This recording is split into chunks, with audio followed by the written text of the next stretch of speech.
Alright guys, this is going to be a 2-for-1 video response. 2 lots of 10 gaming questions. I quite like these videos that have been going around. Nice little bite-sized windows into your soul. I like them. If I don't have anything too interesting or original to say on some of these questions, I'll just basically skip past it, move on to stuff that I've got something to say about, I guess. The first lot of questions, which will be in the low bar down below. Oh yes, it's not difficult. Copy paste, it's all down there. I know you like that, Brad. Probably Man 5.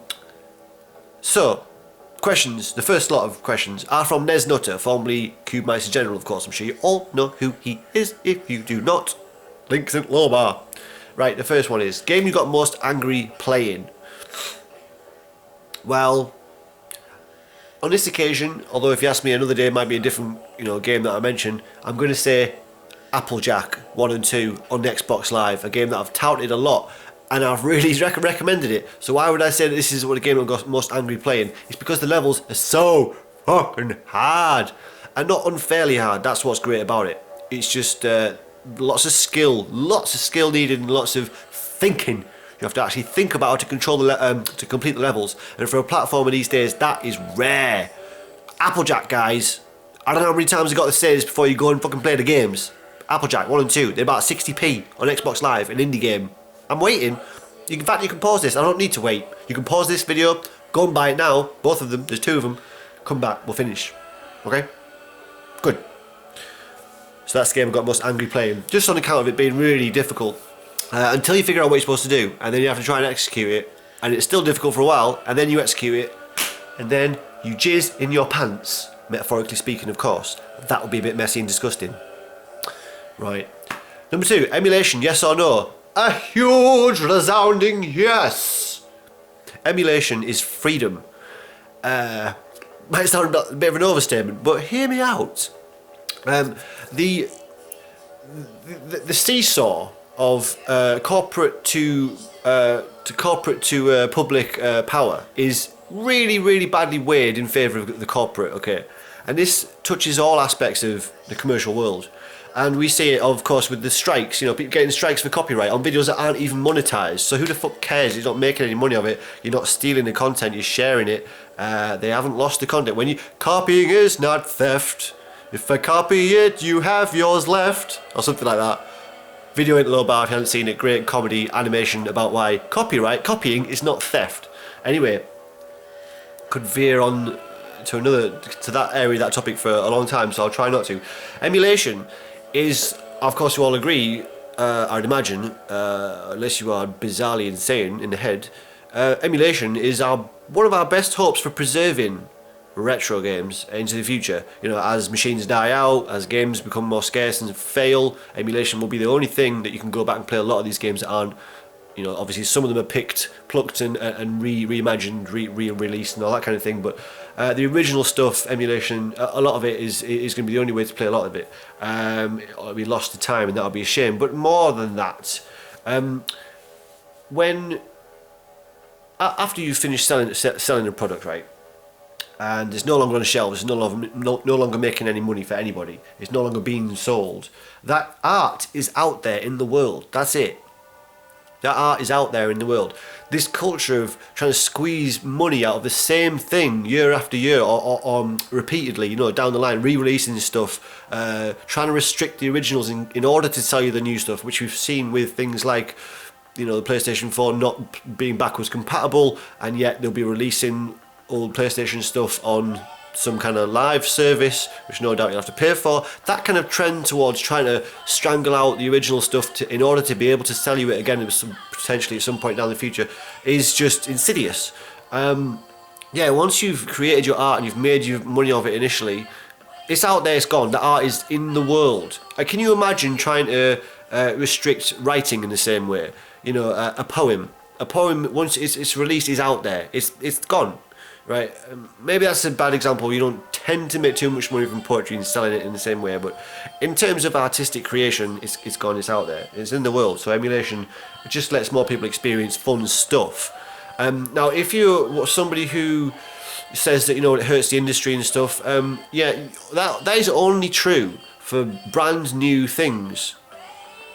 Think about it. If you're someone who only ever or mostly buys second-hand stuff, if you're someone who waits for new stuff to come down in price to be second-hand, to be pre-owned, and then you buy it at a vastly reduced rate, or somewhere, you know, from a private shop somewhere, or from a car boot, whatever. If you're someone who very rarely buys brand new full-price games in order to wait for that stuff to come to be second-hand, it's exactly the same thing. The industry, the businesses that created those games in the first place, are not getting a penny of your money when you buy it from, you know, a charity shop, a car boot sale on eBay, or wherever else that isn't a brand new product for the, you know, for the intended retail price.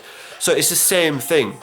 So you can't, making generalisations here, and I don't have anyone in particular in mind, but it just strikes me that I've heard this argument about it damaging the industry, and yet I would imagine a lot of the people that say that are also buying a lot of second-hand stuff, which is absolutely fine. I don't have a problem with that. I'm just saying that I think there's a certain level of contradiction to making that criticism and then buying a lot of second-hand stuff. So in that respect, I don't think it hurts the industry too much, because most emulation is old stuff that is not being sold anymore, and I might have took a little while to get to say all I wanted to say on that subject, but there you have it.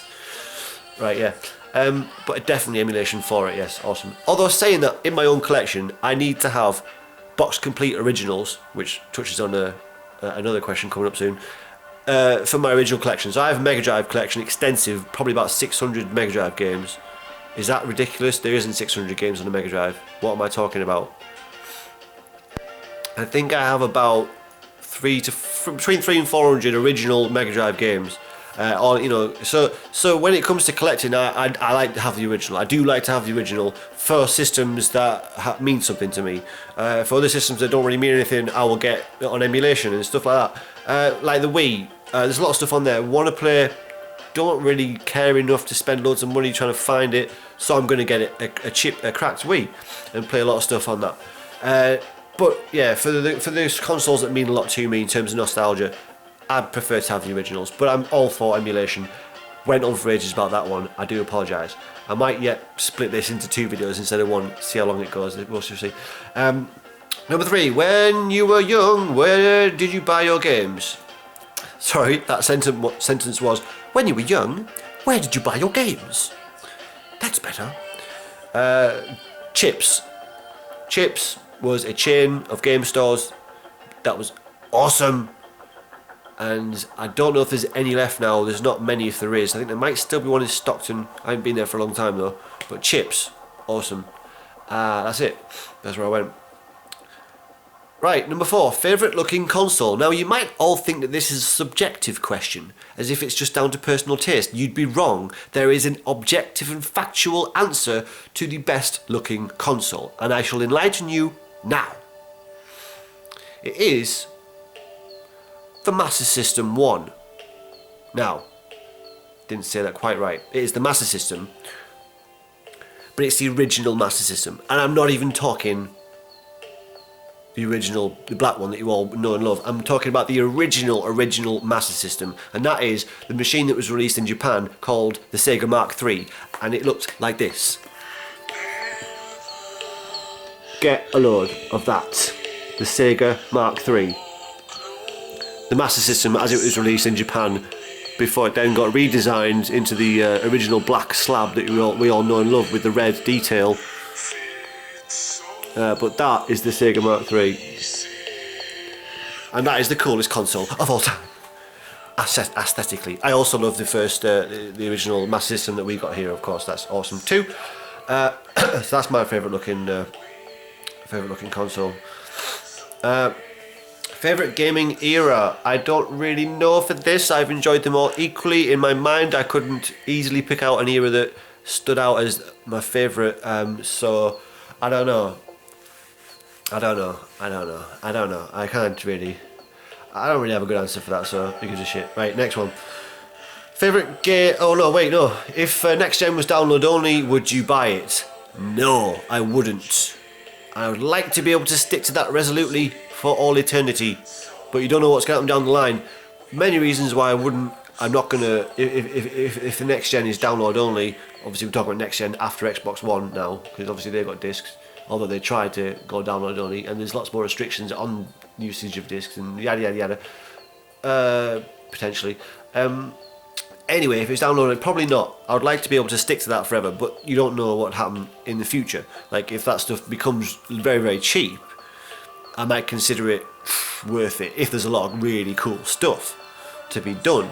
But I'd like to say no, and it is down to, you know, I don't need the collections. I like having the collections. It's not about that. It's about the robbing of your consumer rights.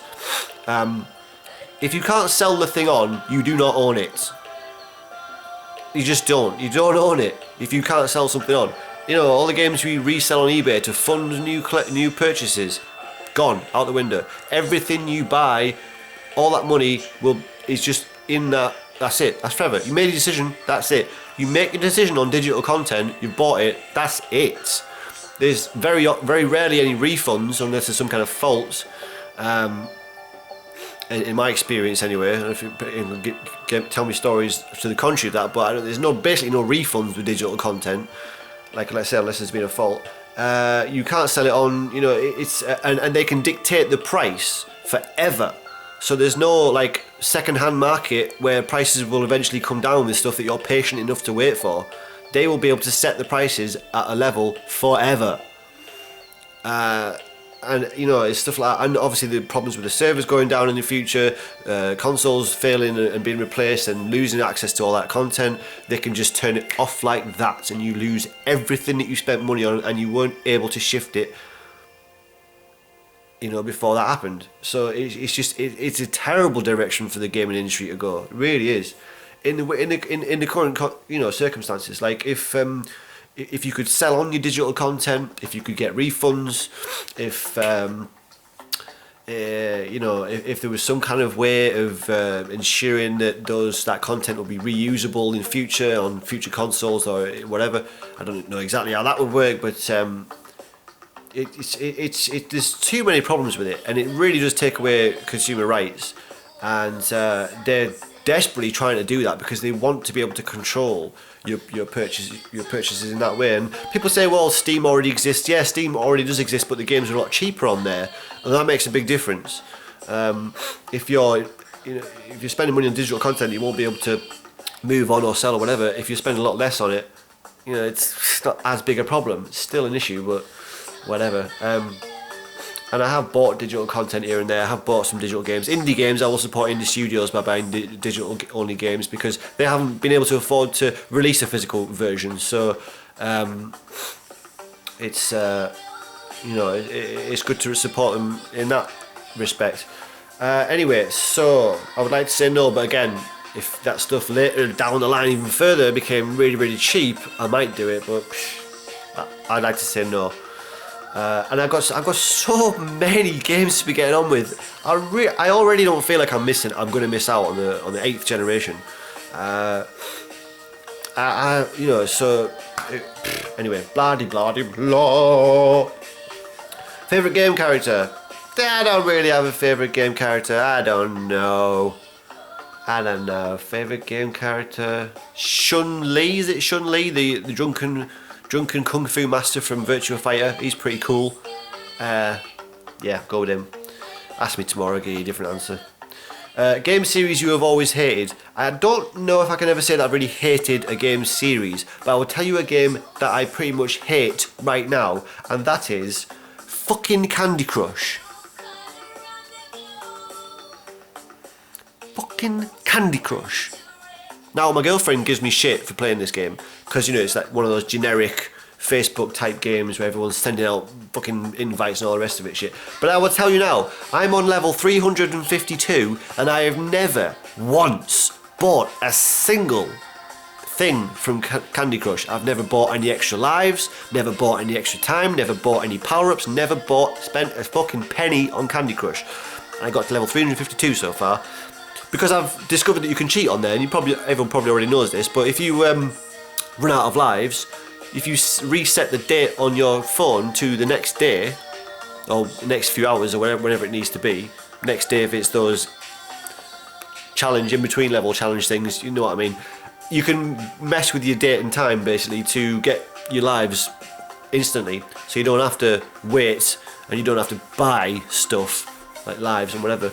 And yeah, it gets really bloody hard, and I can see why that game probably makes an absolute mint from people just being impatient getting through the hard levels later on. But I hate that game because it has robbed the last several months, couple months probably, of gaming time, when I could have been playing really cool, exciting stuff.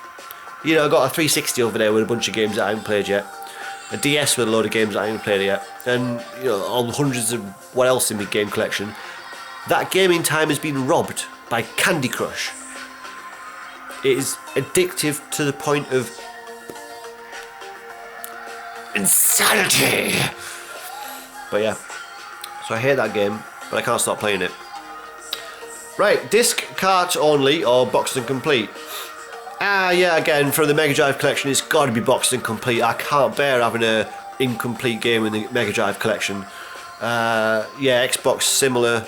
You know, and again, as you go down the descending order of what it means to be nostalgia purposes, that was a shit sentence. It becomes less important to have box and complete. So there you go. But disc only or cart only, really don't like that. I at least have to have a box. Really don't like having loose carts. Obviously, don't like having loose discs either. But right, a zombie in the house. You have to grab something to attack it with. What would you attack it with? I would use this.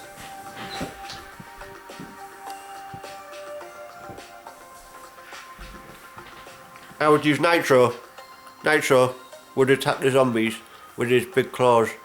He's really vicious, as you can see. Really hyperactive, angry, vicious cat, as you can see. I would use Nitro. And that is 10 questions for NES Nutter. And I think this has probably been quite a long vid, so I actually am going to split it into 2 after all. So ignore the intro. I won't be editing it out, for I have things to do. And that takes ages. Alright, bye.